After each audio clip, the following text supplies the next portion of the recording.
Alors en 1951, Herbert Rausch a prouvé le théorème suivant, donc je vais utiliser des notations que je vais montrer plus tard. Si on se donne une variété riemannienne, simplement connexe,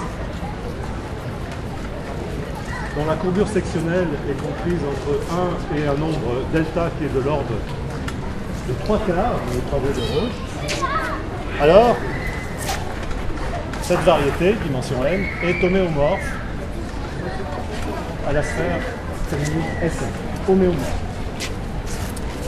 Je vous rappelle que pour le projectif complexe, Pn de C, si on normalise correctement, le rapport entre le minimum de la courbure sectionnelle et son maximum est exactement égal à 1 quart, de sorte que la courbure varie entre 1 et 1 quart, qui est une borne plus petite. Un résultat qui vient d'être démontré récemment, donc par deux collègues de Stanford, donc l'un est Simon Brendle et Ritchen.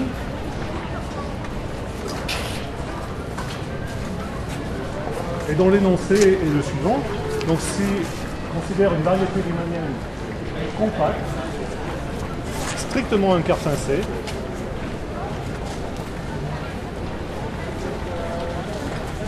alors M, cette variété, admet une métrique de courbure constante.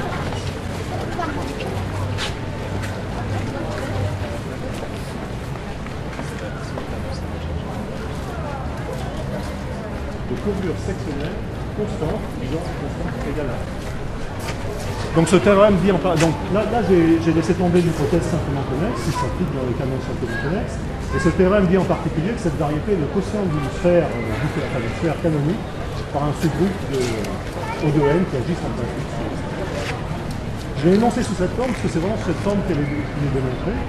Et donc l'idée c'est d'utiliser une méthode pour, partant d'une métrique strictement interclassée, déformer celle-ci pour la faire converger vers une métrique de courbure constante. Jusque là ça va? Donc c'est un théorème assez remarquable qui mérite certainement un séminaire de batterie, mais en ce qui me concerne, je considère que la méthode est encore plus remarquable. Donc ce théorème repose sur une méthode qui a été mise au point une année plus tôt par deux collègues allemands de l'université de Münster, Christoph Böll et Burkhard Wilkin, et qui est basée sur l'utilisation du flot de la courbure Ricci.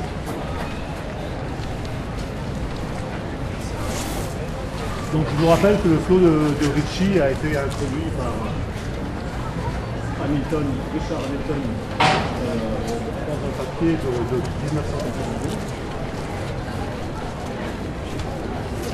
et qu'il a produit les résultats pensés sur la preuve de la conjecture de Poincaré et de la conjecture de généralisation. Bonjour messieurs, mesdames. Là, je fais une conférence de mathématiques. Pour ce genre-là. Est-ce qu'on a une autorisation? Alors, oui. On vient de faire aussi une conférence de mathématiques qui avait lieu au niveau du kiosque à musique, en présence d'une centaine de personnes.